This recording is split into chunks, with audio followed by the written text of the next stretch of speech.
हम MSI के बाहर हैं और लेकिन यहाँ भी इस शिफ्ट में भी बच्चों को कुछ प्रॉब्लम फेस करना पड़ा है। ये इनका अभी अभी स्लॉट 2 का एग्ज़ाम खत्म हुआ है। तो अगेन कंप्यूटर ढंग से चल नहीं रहा था, तो हैंग हो रहा था बार बार बीच में। कि कैसा रहा एग्ज़ाम और क्या डिफ़िकल्टी लेवल था और इसको कैसे करना है।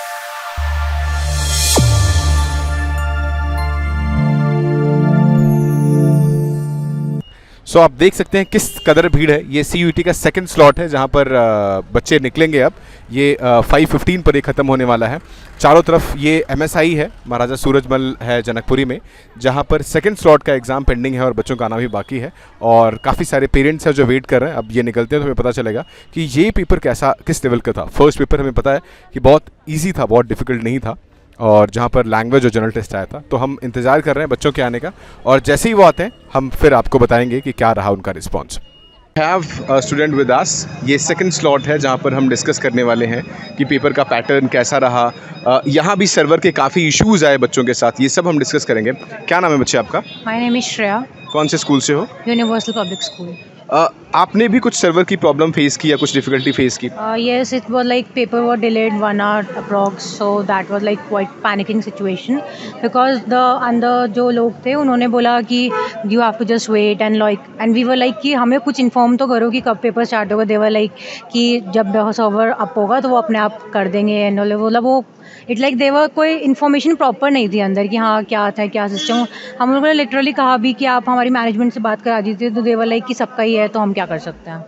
तो वो वाला सिनेरियो था अंदर। लेकिन किसी ने कोई सपोर्ट नहीं किया इन टर्म्स ऑफ जो आपका डिले हुआ या जो मिस मैनेजमेंट था उसको लेकर किसी भी तरह का सपोर्ट नहीं था? क्या NTA की तरफ से कोई बंदा रिप्रेजेंट करने के लिए था? I don't think so. मेरे रूम में तो कोई नहीं आया ऐसा ऑब्जर्व करने के लिए। बाकी रूम्स में लोग बाहर कॉरिडोर वगैरह में लोग घूम रहे थे। I don't know about that कि क्या सिस्टम था बाहर का। बट द थिंग इज़ एक तो स्क्रीन बहुत ज़्यादा फ्लक्चुएट कर दी लास्ट के 2 सेकेंड्स या 5 सेकेंड्स में। मेरा खुद एक क्वेश्चन स्किप हो गया उस चक्कर में क्योंकि स्क्रीन हैंग हो गई, तो वो अटेम्प्ट नहीं हो पाया, तो वो खुद क्वेश्चन मेरा स्किप हो गया उस चक्कर में। ओके, ओवरऑल पेपर कैसा रहा? क्या डिफिकल्टी लेवल था? ईजी था, मॉडरेट था, डिफिकल्ट था? पेपर वॉज लाइक मॉडरेट भी नहीं कहेंगे लेकिन ईजी लेवल था। मतलब ऐसा नहीं है बहुत ज़्यादा हाई था, बहुत ज़्यादा हाई नहीं था, मॉडरेट कह सकते हैं हम लोग। मॉडरेट से भी थोड़ा लो कह सकते हैं, लाइक ऐसा सिस्टम था। टाइम मैनेजमेंट में कोई प्रॉब्लम आई आपको? हाँ, मतलब लेंदी था। लाइक अकाउंट्स वाला इतना प्रैक्टिकल नहीं था, मतलब प्रैक्टिकल नहीं था, थियोरेटिकल ज़्यादा था। एंड द थिंग इज उसमें था भी तो मेन कंसेप्चुअल था कि अगर तुम्हें कंसेप्ट क्लियर है तो ज़्यादा कैलकुलेशन नहीं थी। बाकी BST में थोड़ा टाइम कम पड़ा क्योंकि उसमें केस स्टडीज एंड ऑल थी, बाकी मैचिंग वगैरह थी, तो थोड़ा उसमें दिक्कत हुई। ओके, एक चीज़ जो इसमें बड़ा कॉमन था जो बच्चों ने पूछा है कि अगर हमारे पास 4 सेक्शन है लाइक अकाउंट्स, इको, BST है, तो क्या स्विचिंग पॉसिबल है या पॉसिबल नहीं है? और फिर उसमें अगर मैं अकाउंट से BST में स्विच करूँगा तो ऐसा नहीं कि अकाउंट का सेक्शन सबमिट हो जाएगा अपने आप? नो, देवर लाइक पहले एक सब्जेक्ट तुम्हें चूज़ करना है, तुम्हें उसका पेपर देना है, वो सबमिट हो जाएगा, then next section will be like started. तो वो तुम्हें चूज़ करना पड़ेगा नेक्स्ट सेक्शन कि तुम्हें कौन सा देना है। लाइक अगर मेरे पास 2 थे, मैंने फर्स्ट BST चूज़ किया था, BST अटेम्प्ट किया, वो सबमिट हो गया, उसके बाद मैंने अकाउंट्स पे क्लिक किया तो मेरा अकाउंट्स का पेपर खुला था। अच्छा, और लैंग्वेज जो पेपर होगा वो बाइलिंगुअल होगा? हाँ, येस, मेरे साइड में एक बच्ची थी उसका बाइलिंगुअल था। आपका बाइलिंगुअल नहीं था? मेरे में नहीं था। अच्छा, मेरे में आपने इंग्लिश चूज किया होगा तो हाँ, इंग्लिश होगा, मेरे में इंग्लिश था। हाँ, हाँ। ओके, जो बच्चे अभी आने वाले हैं जिनका एग्जाम होने वाला है उनको क्या मैसेज कन्वे करना चाहोगे, किस तरह से वो प्रिपेयर करें?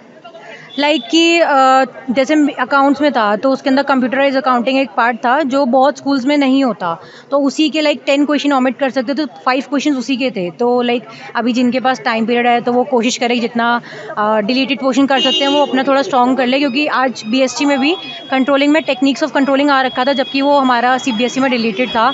तो वो तो लकीली मैं थोड़ा पढ़ के गई थी तो मेरा क्वेश्चन हो गए, वो अटैम्प्ट मैंने कर दिया है। तो द थिंग इज हमें डिलीटेड पोर्शन को इग्नोर नहीं करना चाहिए, तो वो वाली बात है। Okay, thank you so much, all the best. Well, thank you.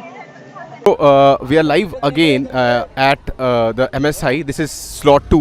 लेकिन यहाँ भी इस शिफ्ट में भी बच्चों को कुछ प्रॉब्लम फेस करना पड़ा है सर्वर का। हम खुद बच्चों से जानते हैं कि क्या प्रॉब्लम उन्होंने फेस किया है। वो क्या प्रॉब्लम था बच्चे? बहुत तेज बोलना। सर 45 मिनट्स तक हम लोगों को बैठाया गया। हमारा जो कंप्यूटर था वो बार बार रीलोड हो रहा था लेकिन स्टार्ट का बटन नहीं आ रहा था, तो 45 मिनट्स तक हम लोग बिल्कुल खाली बैठे थे। उसके बाद जब पेपर स्टार्ट हुआ तो अगेन कंप्यूटर ढंग से चल नहीं रहा था, तो हैंग हो रहा था बार बार बीच में। उसकी वजह से जो टाइम वेस्ट हुआ है वो हमें वापस नहीं मिला। तो कई बच्चों के क्वेश्चन जिनका फर्स्ट जो सब्जेक्ट था उसमें कई सारे क्वेश्चन जो थे वो छूट गए और उसका हमने बोला था कि हमें वापस टाइम दे दीजिए, शुरू में तो उन्होंने बोला कि हाँ दे देंगे, लेकिन वो नहीं मिला। मेरे खुद के आउट ऑफ 40 मैं सिर्फ 30 क्वेश्चन कर पाई। 10 क्वेश्चन जो आते थे वो नहीं हो पाए। सेकेंड में अगेन ज़्यादा प्रॉब्लम नहीं हुई। बीच में अगेन कंप्यूटर बार बार हैंग हो रहा था। 45 मिनट्स हम पूछते रहे कि क्या चल रहा है, कुछ बता दो, कब शुरू होगा पेपर। वो बस बोल रहे हैं हाँ अब अभी शुरू होगा।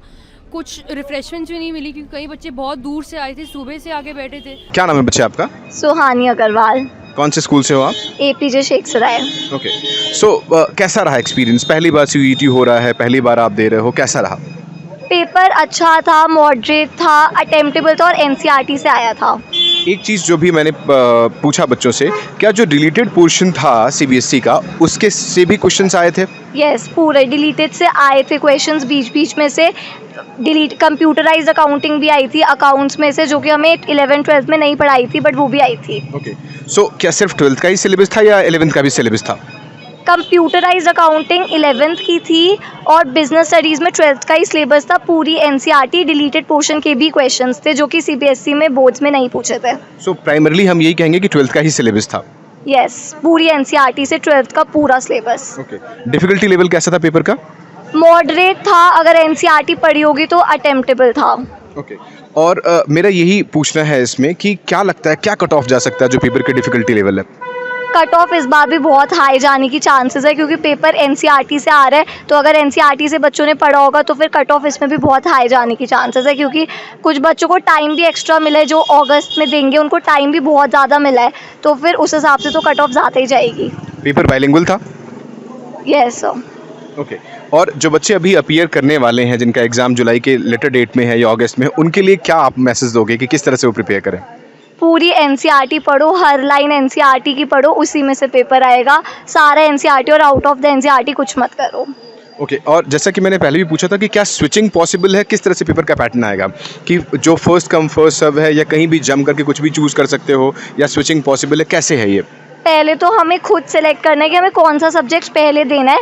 उसके बाद क्वेश्चंस हम अपने हिसाब से स्विच कर सकते हैं कि फर्स्ट के बाद थर्ड क्वेश्चन, थर्ड के बाद सेकंड क्वेश्चन, तो वो हम अपने हिसाब से स्विच कर सकते हैं। बट सब्जेक्ट हमें सिलेक्ट करना है पहले कि कौन सा पहले देना है एंड देन कौन सा बाद में देना है।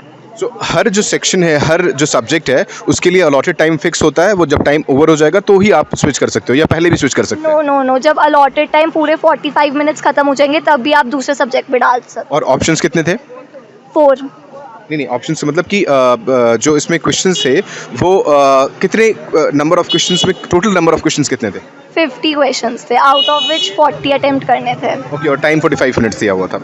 यस। ठीक है, thank you so much. Thank you. क्या नाम है बच्चे आपका? दिशा। कौन से स्कूल से हो? केवी। ओके, सो आप बताओ कि क्या सर्वर का इशू फेस किया जो बहुत से और भी बच्चों ने फेस किया था? पेपर 3 बजे शुरू होना था पर पेपर शुरू होते होते 4:15 4 ऐसे बज चुके थे और बहुत टाइम बाद पेपर स्टार्ट हुआ। और जैसे जैसे पेपर स्टार्ट हुआ और उसके बाद एंड में जब वो आंसर शीट होती है, जो अटेंडेंस शीट होती है, वो भी बहुत लेट आई। उसमें भी काफ़ी बच्चे आधा घंटा जिनका 1 ही पेपर था उन बैठे रहे थे बहुत देर तक। अच्छा, तो क्या NTA के किसी ऑफिशियल्स ने या कॉलेज की किसी अथॉरिटी ने कोई हेल्प नहीं की इस बारे में, या कोई आपको एक्स्ट्रा टाइम दिया गया या नहीं दिया गया?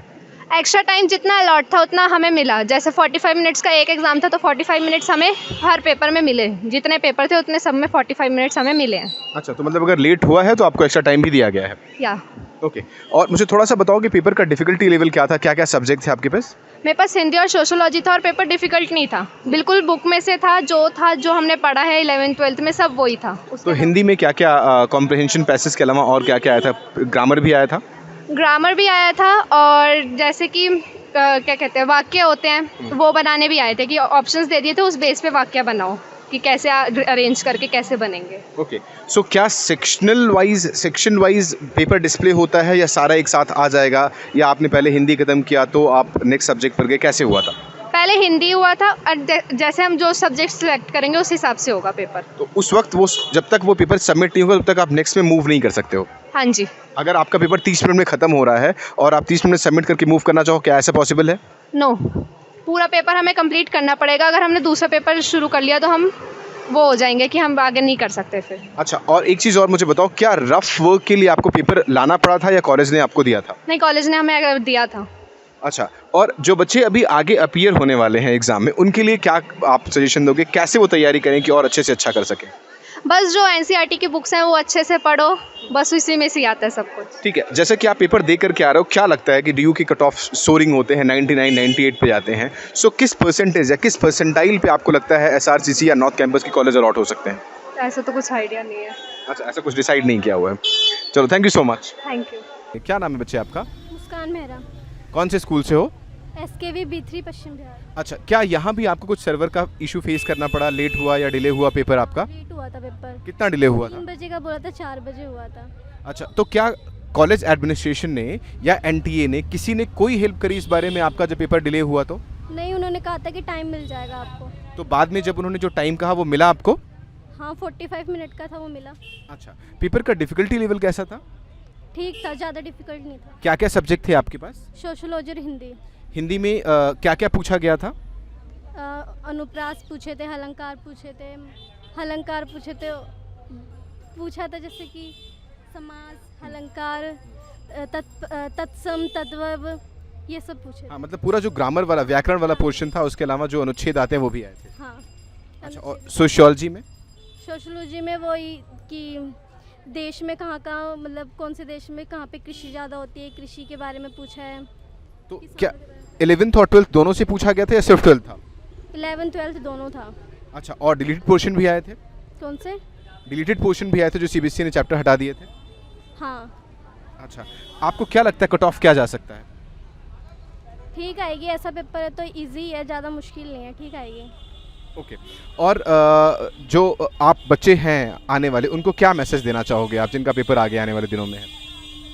मतलब जितनी मेहनत वो कर रहे हैं उतनी करें, वैसे अगर दिमाग से अगर पेपर करेंगे तो अच्छा होगा। ओके, आपको क्या मिलता है यहाँ पे? क्या आपको रफ वर्क के लिए पेपर्स या बाकी चीज़ें मिलती हैं? पेंसिल आपको लाना है, क्या क्या लाना होता है आपको डॉक्यूमेंट्स में? डॉक्यूमेंट आधार कार्ड लेना होता है ओरिजिनल, और एडमिट कार्ड होता है, और एक पेन ट्रांसपेरेंट, और फ़ोटो लानी होती है 2, बस। और क्या प्लेन पेपर वो प्रोवाइड करते हैं आपको रफ वर्क के लिए? हाँ, प्लेन पेपर वो प्रोवाइड करवाते हैं। Okay, thank you so much बच्चे। Thank you.